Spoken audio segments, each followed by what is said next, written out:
Voice of the street, voice of the people, inspiring the world. Sir, what do you think about this Agbala Gabriel and Morenikeji drama blowing up online? Thank you, my interviewer. Yeah, it is paramount to understand that someone who has nothing doing, or peradventure he has something doing, but God called him one way or the other to, go into NGO work or into an evangelical work, to go into an evangelical work, it has to be fed through whatever he does. Whatever comes on his table, he has to be part of it, one way or the other, or so to say. Now, Agbala Gabriel was aiming at helping somebody, but that become his basis to the sin of mankind. And God inspired everyone that has risen to his assistance to donate money to him. And he came up with this NGO foundation. It is paramount for you and I to understand that he will surely be fed through this means. But the little mistake he made is that he didn't specify from the beginning. He did not make it known to everyone from the beginning that this I will feed from there. This donation I'm making for people, I will have part of it because I don't have anything doing. Me, níṣẹ́. Ọlọ́run pè mí sí ọ̀nà ẹ̀ ní mi sì lè ṣiṣẹ́ Ọlọ́run. Nobody can do God's work. It's only God that does his work by putting authority. Ó fi àṣẹ sí ohun tí ìránṣẹ́ bá béèrè lábẹ́ orí ọ̀fẹ́ tàbí pé. So, in this, you should understand that where those assistants are coming from, he also will benefit from there. Sincerely speaking, Agbala Gabriel, he was not wrong in asking help for someone or making up with an NGO, to assist other, seeking for assistance for people. I believe it is pleasing to him to come up with the idea of assisting people. Mind you, before this saga comes up, he had assisted so many people. He had lifted a lot of souls, from penury to some level which people could see. And what aided people or made people to be donating money to this foundation is they saw the good things he was doing. Now that this saga has come up, if I were the lady, I wouldn't have pronounced it, because what she did,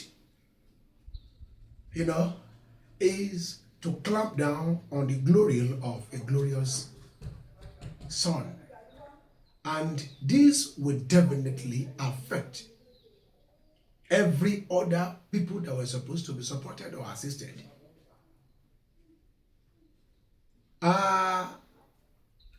Agbala Gabriel is a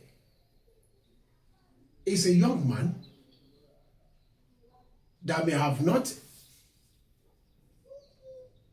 a good job before this period, but when God shined his eyes on him, he came up with this organization, this NGO, and God has been assisting him. So you should understand that He has to eat from where he's working or he's raising these things. He has no job. And let me tell you, everybody is a thief. Everybody is a thief. Ta ló mọ bá àdúrà ṣe ń gbà? Ta ló mọ ìgbà t'Ọlọ́run ń gbọ́ àdúrà? Ta ló mọ̀ ṣe bí Ọlọ́run? Bọ́lọ́run bá jẹ́ kí ènìyàn rí favour lójú aráyé, ó yẹ kí gbogbo wa pátápátá ká understand wípé níbi tí ó ti ń ṣe ibẹ̀ ló ti máa jẹ. He shouldn't be a fool. But ibi tó kàn ti iṣẹ́ ni pé kò tó ti kù díẹ̀ káàtó ni pé kò nà tán dáadáa. Ìbáṣepọ̀ ti nà tán pé ẹ wo ẹ̀yin èèyàn mi tí ẹ̀ ń fún àwọn èèyàn ní ìrànlọ́wọ́ yìí, èmi náà ní ìrànlọ́wọ́ o. Bí ẹ bá ti fẹ́ kí n máa pín owó yìí sí méjì kí n kó kan fáwọn tó ní ìrànlọ́wọ́, ẹ ṣàánú fún mi náà o. Tó bá là gedegbe bẹ́ẹ̀, it is normal. Àmọ́dé mọ̀ wípé nínú àánú tó ń ṣe ọ̀pọ̀lọpọ̀ pàápàá wọ́n ń dìde ìrànlọ́wọ́ fún. But the mistake he made ni wípé bóyá ó lọ ọ̀nà àlùmọ̀kọ́rọ́ yìí kan àbí ìkejì. Let me tell you, ilé ayé ta wà tìbìtìrì ni. Nígbà tí mo lọ nínú ẹ̀mí tí mo wo ìrìn àjò ẹ̀, mo rí pé Ọlọ́run dá ibi, ó dá ire. Ọlọ́run dá ire, ó dá ibi lẹ́gbẹ̀ẹ́. Ire has to do with God. Why ibi yẹn a kúrò ẹ̀ pé iṣẹ́ Sátánì ni or the devil's work. Wọ́n ní ibi tó attach mọ́. And tẹni tó dé la rí. Àmúyẹ àwọn, let me tell you, ibi tí a bá rí ọpọlọ àti ọgbọ́n Agbala Gabriel ibi tó mọ, òun ló ṣe mọ yẹn. Àwọn bàbá tó study mathematics, tó mọ bá ṣe ń fi sí ta ṣe ń yọ kúrò. Àwọn tó study physics ní University of Lagos, tó mọ bá ṣe ń, wọ́n gbé algebra, wọ́n gbé wá báyìí. Wọ́n lọ mú Abraham tó kíní hypothesis, wọ́n gbé wá, wọ́n double cross ẹ̀, wọ́n fi gbé nǹkan dúró. Àwọn lè rí tí wọ́n jẹ lọ tó ń lo aircraft, tó ń lo different kind of latest cars. Ibi tí èdè ṣe ọgbọ́n ẹ̀kọ́ tí Agbala Gabriel ní mọ́, òun ló ṣe mọ́tẹ́rí yẹn. And then àìsí nínú ẹ̀mí tó òun ló fà á tó fi díbẹ̀ ni pé kọ́ńkọ́ àti gbọ́nmi sómi ò tó wọ̀nyí tó fi wáyé.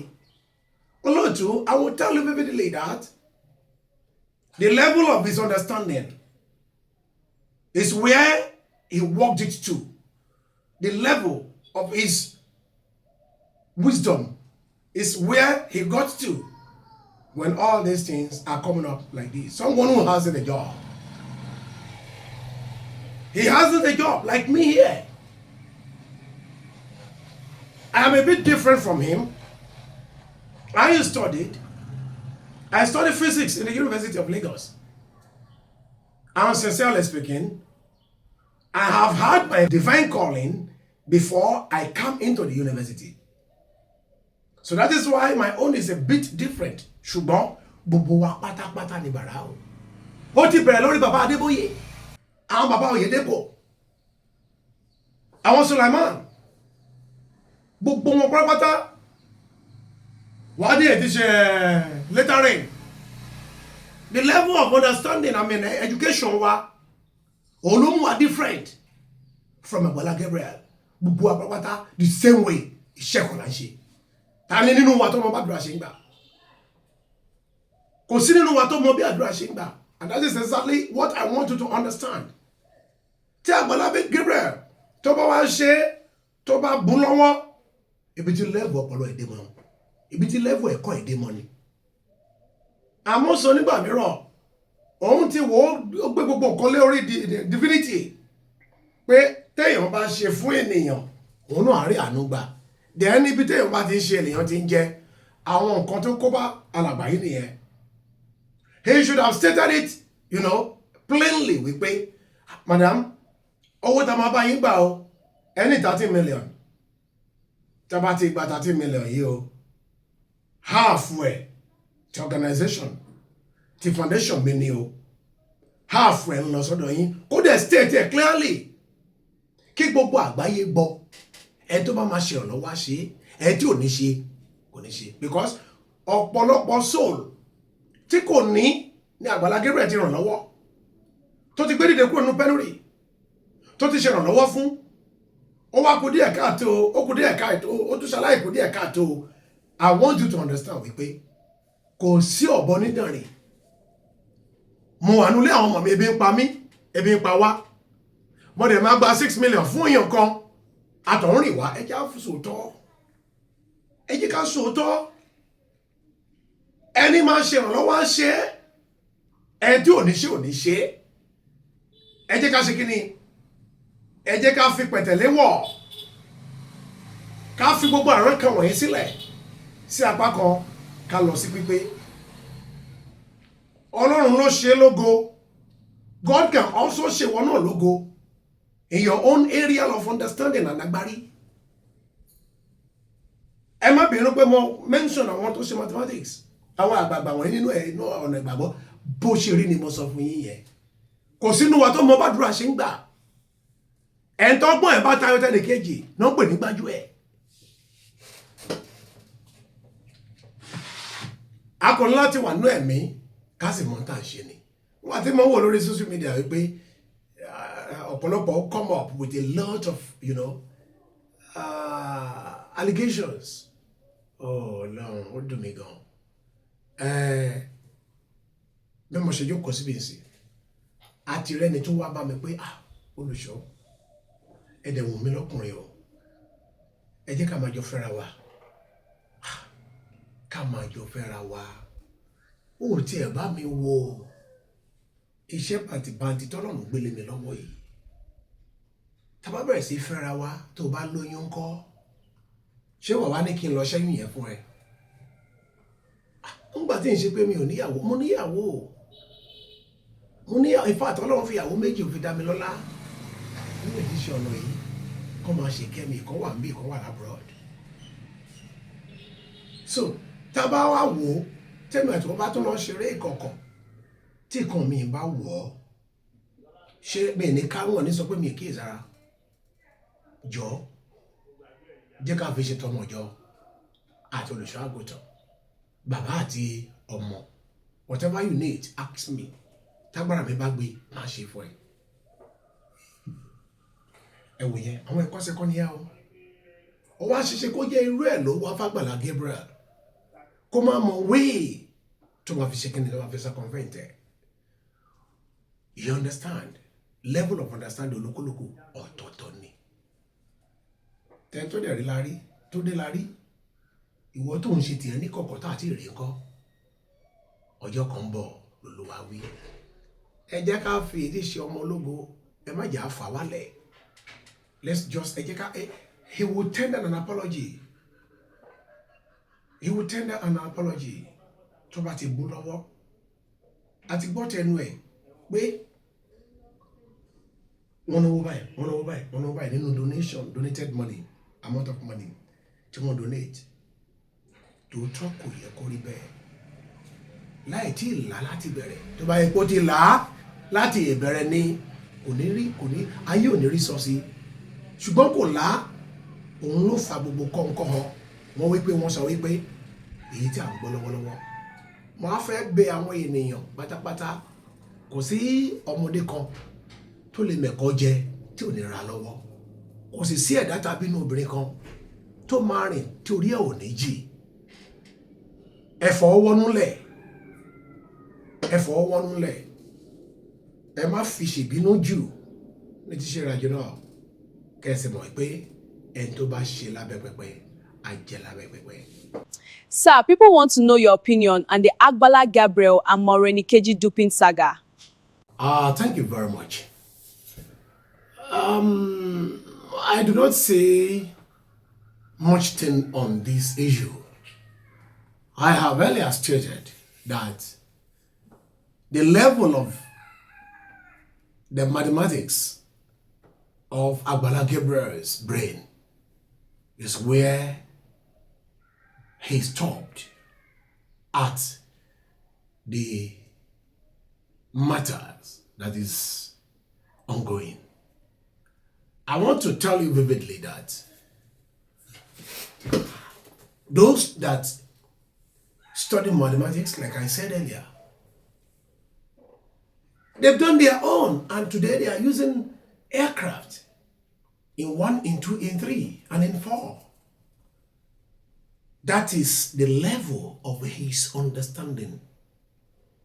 If he knows mathematics or physics, he would have known how to place 2 hypotheses, bring it, to a theorem. Yes, bring them together, work it out in an equation, and what? And bring it to what? To the end of the needed answer, where he will say QED, quite easily demonstrated. Unfortunately, he was carried, he was carried away. He was carried away. Spiritually, he should have been guided. And he should have known that tibitire la dale ayé. Ó lè dùn láàárọ̀ yìí. Kó dàárọ̀ lákòókòrò kó kàn. He should have guided himself spiritually. A bit spiritually disengaged. Probably because these things has been coming in, and Kojeko build on his focus anymore. Let's talk about focus. Ṣùgbọ́n tí mo fẹ́ kí everybody mọ̀ ní wípé nínú ọ̀nà yìí, either politically, physically, spiritually, mathematically, educationally, to mention a few, gbogbo apápátá lálágbárí. Ìwọ tó gba gbígba Libya lọ, tó gba ojú omi tó jáde sí America, tó bá jáde sí Italy, tó jáde sí gbogbo àwọn other countries.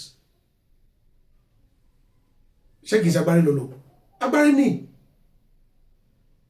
Ẹlòmíì ń lọ legitimately. Ó lọ fún àti gba ìwòsàn ní hospital. Ńgbà tí ìgbádùn wá rí pé oh my God. Atmospheric condition area ibi tó ń wáyé ó máa yàtọ̀ sí ti bí ti Nàìjíríà ṣe gbóná lálálálálá. Àti irú ìyà táwọn jẹgúdújẹrá olóṣèlú tó fi ń jẹ wá, ó sáré gbàbí kan lọ, ó lọ farapamọ́ ọdún kìíní, ọdún kejì, ọdún kẹta, lẹ́yìn ọdún kẹta oríwèé gbà, nísìnyí ọdún márùn-ún, ẹlòmí ọdún márùn-ún, ọdún mẹ́fà oríwèé gbà, ó lè kè mọ́ ọ̀hún, ó bẹ̀rẹ̀ sí ṣiṣẹ́. Ẹjọ́ sì kìí ṣagbárí.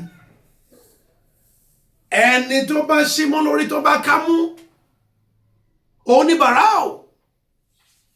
Àwọn kan wà ń sìn tó jẹ́ pé nínú iṣẹ́ NGO yìí àti iṣẹ́ spirituality yìí ni wọ́n ti ń gun plane, wọ́n ti ra aircraft oríṣiríṣi, inú ẹ̀rọ ti kọ́ ilé ńlá tó ti ṣe kí ni wọ́n kọ́ gun ọkọ̀ bọ̀gìnì latest model bí mo ṣe sọ ṣáájú yẹn.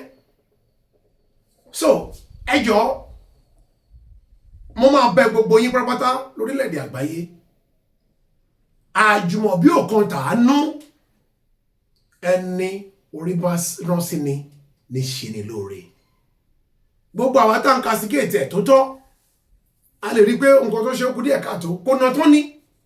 Tó bá nà tán láti bẹ̀rẹ̀, gbogbo ayé á mọ̀ pé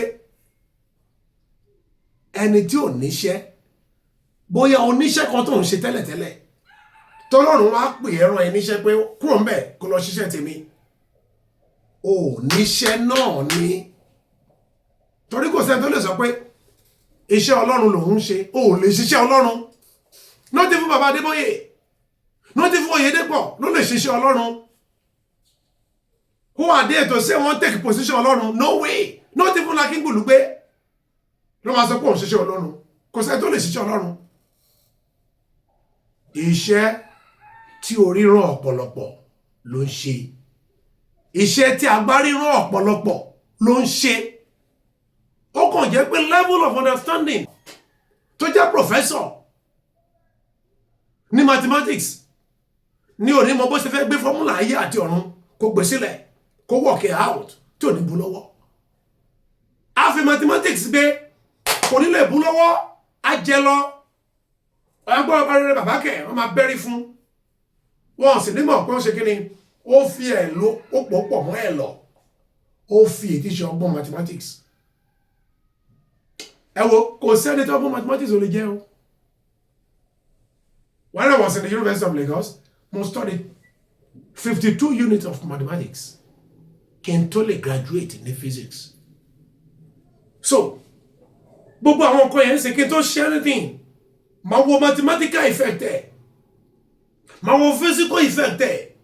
Máa gbé kalẹ̀. Máa ṣe wá fi ti ẹ̀mí mímọ́. The spiritual effect ẹ̀. Máa wá fi gbé kalẹ̀. Ẹ̀mí nínú ara nínú ẹ̀mí. Láìsí ẹ̀mí òkúlé ara. Aláìsí ara kò sí medium níbi tí ẹ̀mí ti máa operate. Ẹ má jà tọ́ra wá. Ìdí tá fi lọ sí school nìyẹn. Àwọn bàbá wa láyé àtijọ́ wọ́n ka ọgbọ́n orí. Wọ́n lè má ní ẹ̀kọ́ academics. Ṣùgbọ́n ọgbọ́n orí wọ́n mọ bá ṣe ń fi ẹ̀lú pẹ̀lú ẹ̀ lọ. Wọ́n mọ bá ṣe ń to ìlú. Ẹlòmíì á lọ yá ọgbọ́n from metaphysical láti ṣe kíni láti lè fi to ìlú láti lè fi gbé nǹkan kalẹ̀ kó sì dáa fún ajẹ níbẹ̀ òun náà á grow níbẹ̀ àwọn ọmọ á grow níbẹ̀ ẹ má jà tọ́ra wa. Ṣé pẹpẹ tí mò ń sọ iṣẹ́ mọ́ Ọlọ́run ṣe ṣiṣẹ́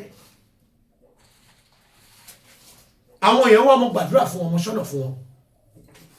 Ọlọ́run ní bó ṣe ríre kí n ṣe báyìí ẹ má ṣe. Àṣẹ wà lọ́dọ̀ Ọlọ́run wíwí wà lọ́dọ̀ lẹ́nu tèmi. Máa ń wí bólúwa ṣe ní kí ṣe Ọlọ́run ló máa fàṣẹ sí i. So kò sì sí ààyè àti ipò tí ẹ̀dá dé tí ò bá lo ọpọlọ rí ẹ̀ kọ́lọ̀ wá ṣe kí ni kó wá dé ládé kó lè débẹ̀ a máa jábọ́ ṣá ni.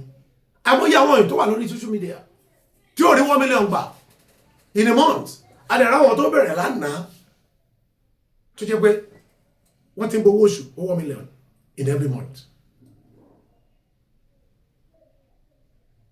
Bí Ọlọ́run ṣe dá Táyé àti Kẹ́hìndé nínú placenta kan tó ń jáde ìpín wọn ò papọ̀. Therefore kọ́pọ̀lọpọ̀ alọ́sọgbé jẹ́ mọ́wọ́. Ká má jẹ́ kíkiri o kọ́mọ ológo kó ṣe kíni kó dá láì lógo ẹ má jẹ́ ó jábọ́ lẹ̀ ẹ gbé nípọ̀nwọ́ ẹ pè sí kọ̀ọ̀rọ̀ kẹsàn fún ohun tó sọ sí social media ò dá tètè lọ tẹ́lẹ̀ apology torí pé ó bá boomerang bọ́mọdé bá ń gé gínú bó àgbà ló máa mọ̀ tó máa wọ́ sí àtọkùnrin àtobìnrin wa ẹ jẹ́ ká fọgbọ́n gbé ká fọgbọ́n kó pọ̀ kí Agbala Gabriel kó má jákulẹ̀. Ọ̀pọ̀lọpọ̀ àwọn èèyàn ilé tí wọ́n rí jẹ ló ti fún oúnjẹ sí nínú organization tó ṣe yìí. So tó bá bú lọ́wọ́ tó kù díẹ̀ káàtó call him to order. Ẹ̀ á fọlọ́pàá gbé aṣẹ́lẹ̀ láti ba ògo ẹ̀ jẹ́ èyí tí wọ́n ṣe ní kọ̀ọ̀rọ̀ kò wá sẹ́ni tó ti rí ọjọ́ kan ń bọ̀ lọ́lọ́wà wí just like I said earlier. So mo ṣe ní ẹ olóòtú kí Olúwa kó ràn wá lọ́wọ́ kó Olúwa kó jọ kó má fún wa lé ìfẹ́ ayé lọ́wọ́ kó má fún wa lé ìfẹ́ èṣù lọ́wọ́ torí pé kí ni èṣù gbọ́n kò ní gbàlà. Celestial ní ìṣẹ́gun kan kò sí fún èṣù ìṣẹ́gun kan kò sí fún èṣù. Èṣù ní ìṣẹ́gun kò ní ìgbàlà tí ẹni láti bá nǹkan jẹ́ òun lè rí tó ń ṣe kíni tó ń bá ìtìṣà Agbala Gabriel fàárẹ̀ bẹ́ẹ̀ kẹ̀ ìbáṣe pé Agbala Gabriel tètè understand wípé bá ṣe dá ire la dá ibi lẹ́gbẹ̀ẹ́ á ti mọ bó ṣe kíni bó ṣe máa rin ìrìn àjò ẹ̀ bó ṣe máa gbé nǹkan kalẹ̀ ẹ fẹ́ ti NGO yín ẹ fẹ́ ti bẹ̀ lọ sí hospital ẹ bá ti rọra gbé bó jẹ́ Uber lẹ́fẹ́ gbé kó má cost a lot of money 250k according to bá ṣe ń gbọ́ nínú ọ̀rọ̀ tẹ̀sán bẹ́ẹ̀ yẹn ó kú díẹ̀ káàtó so títí tí ẹ fi ná a lot of money ẹni tó wá ìdí ṣe ìrànlọ́wọ́ wá sí ọ̀dọ̀ Ọlọ́run àbí sọ́dọ̀ yín bó bá tiẹ̀ sọ pé òun fẹ́ ṣe oúnjẹ 800,000 naira ó yẹ kẹ́ dá lọ́wọ́ kọ́ ṣùgbọ́n tẹ bá ti state ẹ̀ láti ìbẹ̀rẹ̀ pé wá madam in every 1 million tí ẹ bá gbà ẹ fún mi 50,000 bẹ́ẹ̀ o so a ti fọkàn sí wípé in 3 million 150,000 naira ti lọ sí personal account tàbí sí NGO's account I state àwọn nǹkan wọ̀nyí láti ìbẹ̀rẹ̀ òun ló fà á tẹ́ bá sì state ẹ̀ mo sọ lẹ́ẹ̀kan mo ní àwọn tó máa fúnni àti dá àwọn kan wípé kó máa fúnni ní gbogbo ìgbà òun lẹ́dẹ̀ ṣe rí pé àwọn pàápàá owó wọn ò lọlẹ̀ torí pé òkè ló wà fúnni gbé ẹ jọ̀ọ́ ó dàbí ó ta kà nínú ẹ̀kọ́ wa lánàá ní church àwọn ẹ̀gbọ́n Joseph ó dìde wọn alálàáni ló ń bọ̀ ni ó yá ẹjẹ́ àmọ́ ẹjẹ́ apá èrò kan wọnú àwọn kan níbẹ̀ wọn ní ẹ má jẹ́ apá ẹjẹ́ àtà ká mèkì owó sínú àpò ara wa ẹjọ́ ṣèkì sagbárí nígbà tó wá sọ dé level kan wọ́n ní ẹjẹ́ àṣekínní ẹjẹ́ apá ìkànnì àwọn àgùntàn ká fi ẹ̀jẹ̀ èyí aṣọ yìí ká lọ fi hàn bàbá àti ìyá ńlé pé wá ẹranko burú ti pàjẹ́ gbogbo nǹkan tó ṣe sọ yín sìn èyí tó ta ilé máa fà nínú ẹ̀ ló pọ̀ jù yẹn ló jẹ́ kí ẹ máa sọ fún yín pé Yorùbá tó sọ wípé ẹ̀yìnkùlé lọ̀tá wà inú ilé la ṣe ní gbé kí Agbala Gabriel kó ṣèwádìí ara ẹ̀ dáadáa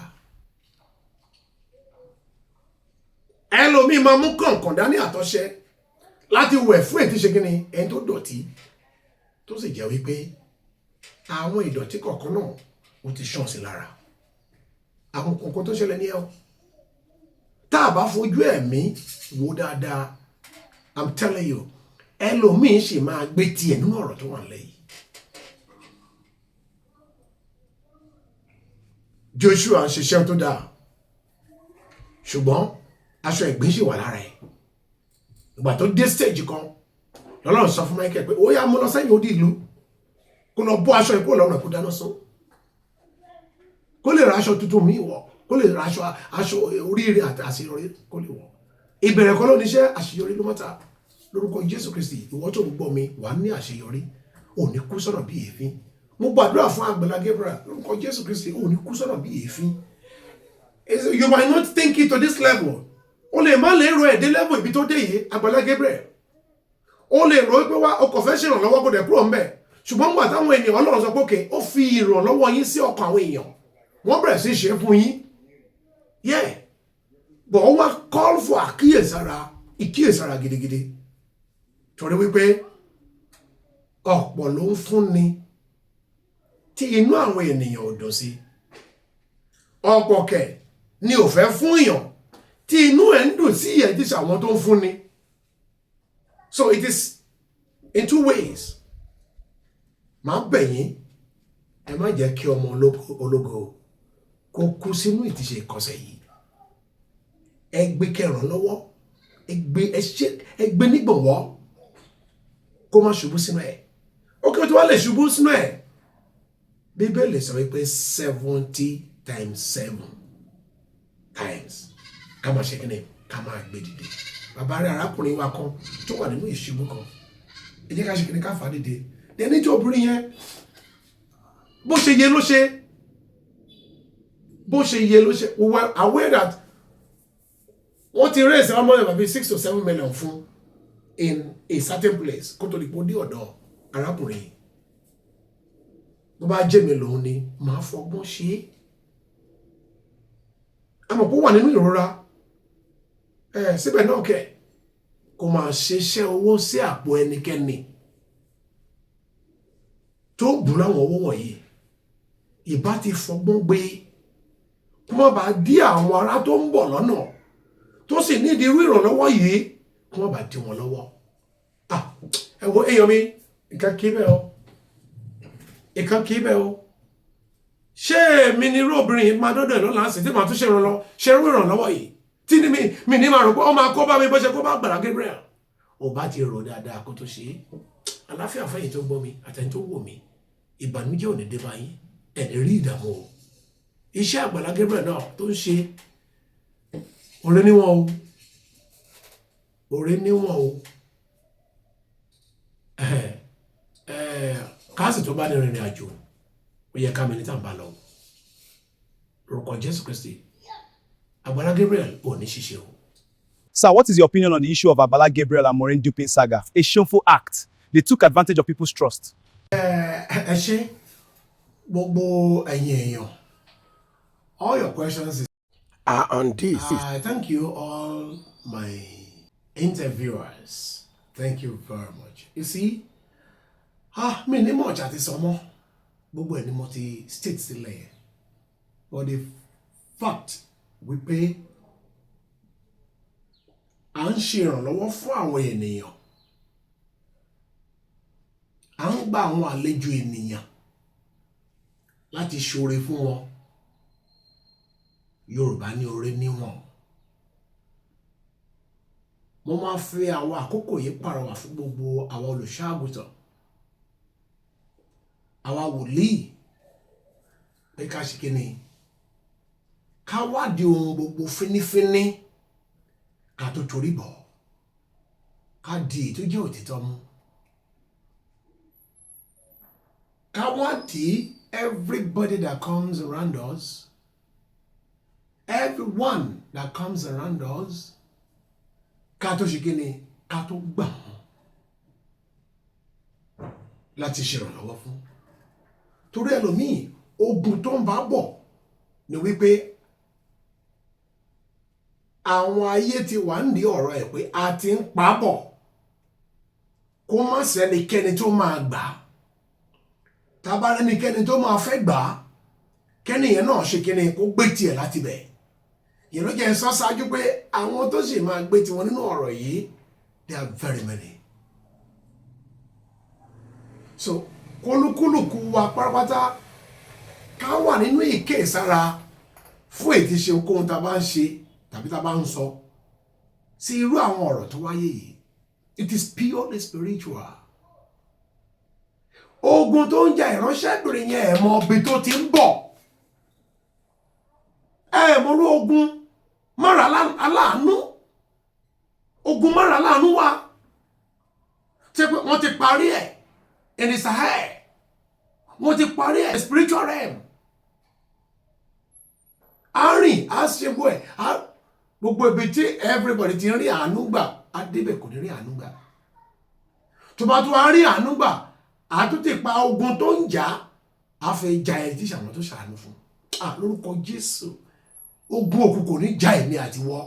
Gbogbo ẹ̀yin tẹ̀ ń gbọ́ mi ó call for ìkíyèsára and whatever you are doing máa ṣe nínú ìbẹ̀rù Ọlọ́run. And you should go for consultations.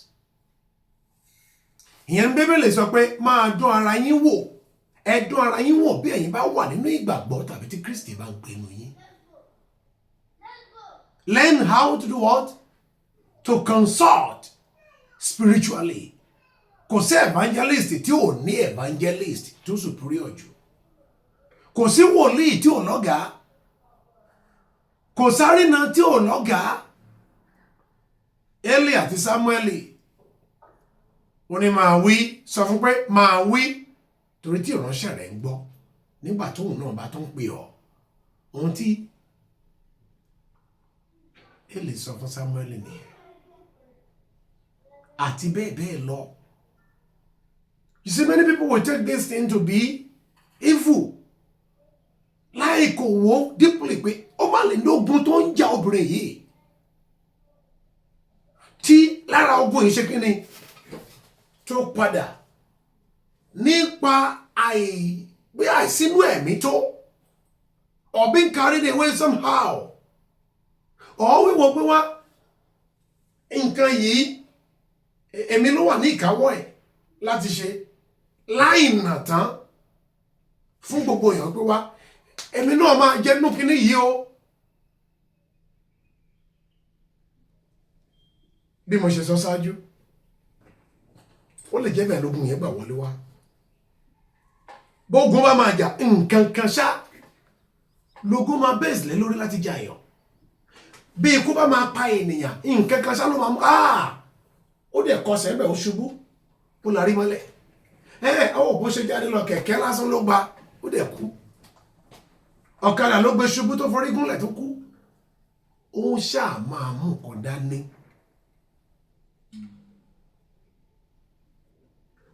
Nínú Bíbélì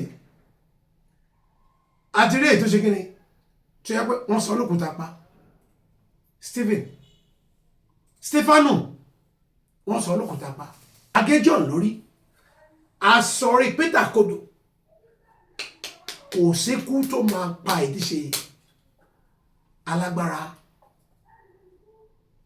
tí kí ni o tí àmì ò ní hàn tí ò ní fàmì hàn. Kò sí bá ṣe máa ṣe kí ni perípetu táà ní pèrè ibi tó dó sí. So wọ́n kú fún ìdíṣe ẹ̀yin ọ̀jọ̀gbọ́n kẹfọgbọ́n gbé. Ẹ má jẹ́ akásígẹ̀tì àkápá ọmọ ológo kan nìyẹn o. Wọ́n pètè gbèrò àti pa Jósẹ́fù nínú ilé ẹ̀. Bí ìbá ṣe àkọsílẹ̀ tí kò ní yẹ wọ́n bá pa síbẹ̀ náà wọ́n rán wọnú kíni o inú ẹ̀wọ̀n lọ. Aṣọ 5 ọ̀tọ̀ọ̀tọ̀. Ó ti láṣọ aláràbarà. Ó ní aṣọ aláràbarà. Wọ́n tà á ṣíkú. Oko ẹrú. Aṣọ oko ẹrú. Nígbà tó dé oko ẹrú lọ́wọ́, ìyàwó ọ̀gá tó lòun fẹ́ bá ṣe tó ò bá gbà aṣọ ẹ̀ tó bọ́ sílẹ̀ yìí wàá gba aṣọ ẹ̀wọ̀n. Ó gba aṣọ ẹ̀wọ̀n. Nígbà tó kúrò lórí aṣọ ẹ̀wọ̀n ó dé stage kan. Wọ́n tún kó tí wọ́n ṣe wú ẹ̀ pátápátá. Ọlọ́run máa pàpà mú ìlérí iṣẹ́ o. Ó wá gba aṣọ prime minister. Agbala Gabriel, tender your apologies and move on. Má lè rò pé ó tán síbẹ̀ o. Àwọn tí kò fẹ́ kó ṣeé ṣe wọ́n máa bá wọn náà fà á. Ìyẹn mo ṣe ni pé you should not be derailed spiritually. You should not be disengaged spiritually. Make spiritual consultations on each and every one tó fẹ́ ṣọ̀rọ̀ lọ́wọ́ fún, torí pé orí ni wọ́n yóò dára fún yín. Olóòtú ẹ má wo bẹ́ẹ̀ ṣe wọ́n yẹn. Tẹ́ bá sì wo bẹ́ẹ̀ kò sẹ́nìkan tó mọ̀ ṣe láyé táyé ò ní rí sí. Orúkọ Jésù gbogbo ẹ̀yin tẹ́ ń gbọ́ mi tẹ́ ń wò mí ayé ò ní rí sí yín. Wọ́n bá sì gbèrò láti rí sí wa Ọlọ́run á gbèjà wájà.